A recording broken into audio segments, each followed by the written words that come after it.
जय श्री श्याम सभी को। Welcome back to my channel और वेलकम टू माय चैनल। तो आज की जो ये स्टोरी है ये मेरे ही कज़न ने मुझे बताई है। एक्चुअली मैं उसके घर इतनी बार जा चुकी हूँ बट कभी मैंने पर्सनली ये चीज़ नोटिस नहीं करी थी, ना मुझे स्टोरी के बारे में पहले पता था। स्टोरी ये है कि उसके घर के जस्ट सामने दो रास्ते जाते हैं। एक जाता है कच्चा रास्ता और एक जाता है मेन रोड जो पक्का रास्ता होता है।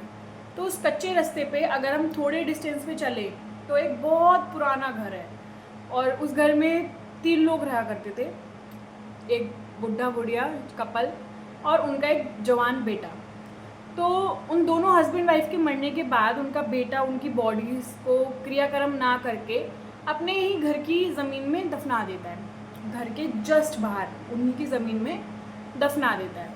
और उस दफनाने का रीज़न ये होता है, कुछ लोग कहते हैं कि जो बुढ़ा बुढ़िया थे कपल, उनको अपनी ज़मीन से बहुत अटैचमेंट थी, मतलब बहुत ज़्यादा वो अटैच थे उस ज़मीन से, शायद वो इसलिए दफनाता है। और कुछ लोगों का ये कहना है कि जो बेटा था वो अपने माँ बाप से बहुत प्यार करता था, तो वो उनको क्लोज़ रखने के चक्कर में उसने अपने घर की ज़मीन में दफनाया। कुछ टाइम बाद, मतलब उसने दफनाने के बाद उसी जगह पे जहाँ पे उसने उन्हें दफनाया उसके ऊपर एक खूब बड़ा ताल का पेड़ लगवाया। अब मुझे नहीं पता ताल को और क्या कहते होंगे अदर लैंग्वेज में, बट एक ताल का पेड़ लगवाया बहुत बड़ा। सब कुछ नॉर्मल था। कुछ टाइम बाद सब लोगों को, उस एरिया के बहुत लोगों को वही दोनों हस्बैंड वाइफ उस पेड़ पे बैठे हुए दिखते थे बहुत बार, और उसके बेटे को भी कई बार दिखा। कुछ टाइम बाद उसके बेटे की शादी हो गई, उसने अपनी एक खुद की फैमिली बढ़ाई, तो उसने अपने घर को, पूरे आउटर को और अपने घर को मंत्रों से और बाकी सब चीज़ों से कवर कर लिया था। मतलब सिक्योरिटी एक तरीके से समझ लो आप, बंधवा लिया था अपने घर को, ताकि कोई भी बाहर की नेगेटिव एनर्जी उसके घर के अंदर प्रवेश ना कर सके। तो उसने अपने घर को तो सेव कर लिया, बट जो उसने ये चीज़ की थी, अपने माँ बाप की बॉडीज़ को बाहर दफनाया, उसके ऊपर ताल का पेड़ लगवाया, और कई लोगों ने जो ये दावा किया कि हमने उन दोनों हस्बैंड वाइफ को पेड़ पे देखा है कई बार बैठे हुए, तो वो चीज़ उसने अपने घर को सेव करी, बट बाहर वालों के लिए बहुत मुसीबत खड़ी कर दी। कुछ टाइम बाद ऐसा होने लगा कि शाम के वक्त जैसे ही शाम होती थी, लोग उस रास्ते से निकलना बंद कर देते थे, उस पेड़ के पास जाना बंद कर देते थे, उस पेड़ की तरफ भी नहीं देखते थे। और ये उस टाइम की बात है जब पूरे एरिया में किसी एक के घर टीवी हुआ करता था और सारे जने आस पड़ोस के मिलके एक ही घर में बैठ के टीवी देखते थे। तो ये उस टाइम की बात है। तो एक बार क्या हुआ, एक छोटा बच्चा उनके घर टीवी देख रहा होगा किसी के यहाँ उधर, तो वो अपने घर वापस लौट रहा था। वो टीवी देखने में इतना मगन था कि उसको पता ही नहीं चला कि कब रात हो गई। अब अंधेरा हो गया, वो अपने घर को भगता हुआ उसी रास्ते से आ रहा था। उस रास्ते से आते टाइम उसको बीच में उसके पापा मिल जाते हैं। तो उसके पापा बोलते हैं कि बेटा चल, हम लोग ना ताल के पेड़ से ताल तोड़ते हैं, मतलब ताल एक टाइप का फ्रूट है मे बी। तो वो कहते हैं कि चल हम ना खूब सारे ताल तोड़ के लाते हैं, बहुत इस टाइम इस मौसम में बहुत अच्छे अच्छे ताल आए हैं, हम सब तोड़ते हैं, वो गिर रहे हैं। तो बेटा राजी हो जाता है कि हाँ चलो पापा ठीक है, छोटा होता है इतना समझ नहीं होता है उसे, वो चला जाता है। तो जैसे उसके पापा आगे आगे चल रहे हैं, वो बेटा पीछे है। तो जैसे वो बेटा अपने पापा के थोड़ा नज़दीक आता है तो उसके पापा और आगे चले जाते हैं। मतलब वो साथ में नहीं चल रहे हैं, थोड़ा डिस्टेंस करके चल रहे थे मतलब। तो ऐसे करके वो पेड़ आ जाता है। ठीक है, रात हो चुकी है काफ़ी, मतलब वहाँ पे तो 7-8 बज जाते हैं गांव के टाइम में, उस टाइम पे तो ये समझ लो आधी रात हो गई। तो उसके पापा पेड़ के पास खड़े हो जाते हैं, वो बोलते हैं कि चल पेड़ से ना हम ताल तोड़ेंगे, तू पेड़ पे चढ़ जा। तो बेटा बोलता है कि पापा मैं तो नहीं चढ़ पाऊँगा, मुझे चढ़ना नहीं आता है। तो उसके पापा क्या करते हैं, वो एकदम से, मतलब सेकंड में वो इतनी जल्दी जल्दी पेड़ पे चढ़ जाते हैं ऊपर। मतलब इमेजिन करो आप, कैसे इंसान एकदम सेकंड से पहले एकदम भग के चढ़ जा रहा है पेड़ पे। मतलब आता भी होगा किसी को पेड़ पे चढ़ना तब भी, तो ये तब भी उस बच्चे को नॉर्मल लगता है कि चलो चढ़ गए होंगे।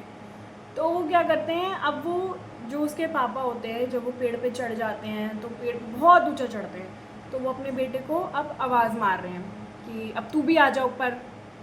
जल्दी आ जाओ ऊपर। तो वो बेटा बोलता है कि मैं कैसे आऊँगा, मैं नहीं आ पाऊँगा, मैं नहीं चढ़ पाऊँगा। भाई आप यकीन नहीं करोगे उसके बाद क्या होता है। वो जो उसके पापा होते हैं वो एक्चुअल में वो वो बुढ़ा होता है, जो वो लड़के का बाप होता है जो मर चुका है, वो रूप बदल के उसके पापा का रूप लेके उसको उस पेड़ तक बुला के लेके गया है और उसको पेड़ पे चढ़ने के लिए फोर्स कर रहा है। जब वो पेड़ पे चढ़ने के बाद वो सुनता है कि मतलब छोटा बच्चा वो बोलता है कि मैं नहीं चढ़ पाऊँगा, मैं कैसे आऊँगा, वो लिटरली जो उसकी वाइफ होती है उसके बाल खोल देता है। मतलब वो इतना ऊंचा पेड़ होता है, मतलब कैसे बताऊँ मैं आपको, काफ़ी ऊंचा पेड़ होता है।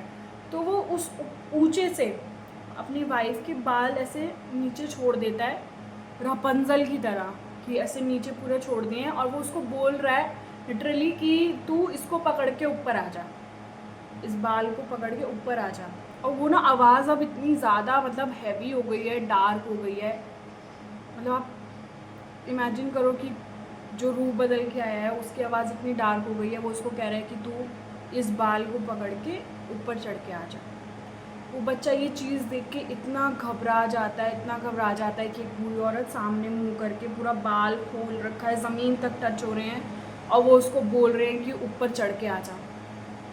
वो बच्चा इतना घबराता है और वहाँ से तुरंत भागता है। वो इतनी तेज़ भागता है, भागते भागते एकदम से उसके अब जो उसके रियल जो सच में उसके पापा हैं उससे वो एकदम टकराता है। और जैसे ही वो टकराता है अपने पापा को देखता है वो तुरंत बेहोश हो जाता है डर की वजह से कि अब ये रियल है या जो उसने देखा वो क्या था। वो मतलब बिल्कुल एकदम ऑन द स्पॉट बेहोश हो जाता है। जब उसकी आँख खुलती है तब वो अपने घर में ही होता है, उसके पास उसके पापा मम्मी सब होते हैं। इतनी तेज़ उसे लड़के को बुखार चढ़ा हुआ होता है, सब घबरा जाते हैं। और फिर उस टाइम वो तांत्रिक वांत्रिक झाड़ फूँक खूब होता है उसके ऊपर, उसका डर निकालने के लिए काफ़ी कुछ होता है। तब जाके वो बच्चा नॉर्मल होता है। उससे पहले वो एक शब्द नहीं बोल पा रहा था कि आखिर उसने ऐसा देखा क्या था, मतलब उसको बिलीव नहीं हो रहा था। लेकिन फिर जब वो थोड़ा नॉर्मल हो जाता है, झाड़ा फूकी के बाद सब तांत्रिक वांत्रिक आते हैं, उसके बाद वो नॉर्मल होता है, तब वो अपने घर वालों को पूरी की पूरी स्टोरी बताता है कि एक एक लाइन एक एक सीन जो उसने देखा होता है कि ऐसे ऐसे हुआ था। ये इतना ज़्यादा होने लगता है, लोग कई बार देखते हैं ये चीज़ को, कई बार इनकाउंटर करते हैं अपनी आँखों से। अब ऐसा सीन हो गया आज के टाइम पे, मतलब करंट अभी वो पेड़ आज भी वैसे का वैसा ही है।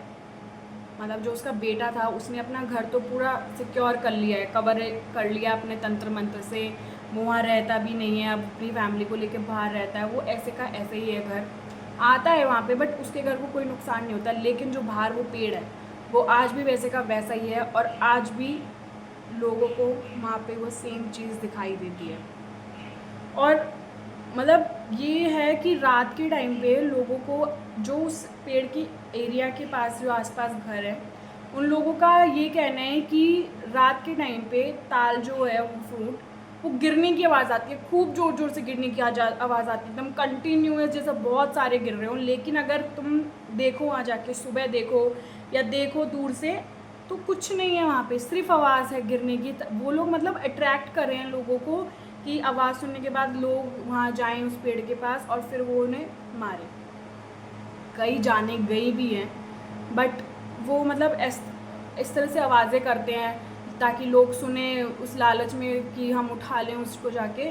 तो वो ये हरकतें कंटिन्यू रखते हैं और आज भी ये सेम चीज़ रिपीट होती है वहाँ पे, और वो पेड़ आज भी ऐसे का ऐसा ही है। आई होप आपको ये स्टोरी अच्छी लगी होगी, और नहीं भी लगी तो प्लीज़ अगर कुछ इम्प्रोवाइजिंग चाहिए तो आप मुझे कमेंट में बता सकते हैं ताकि मैं और अच्छे से आप तक ये चीज़ें रिलेट कर सकूँ, आप तक शेयर कर सकूँ।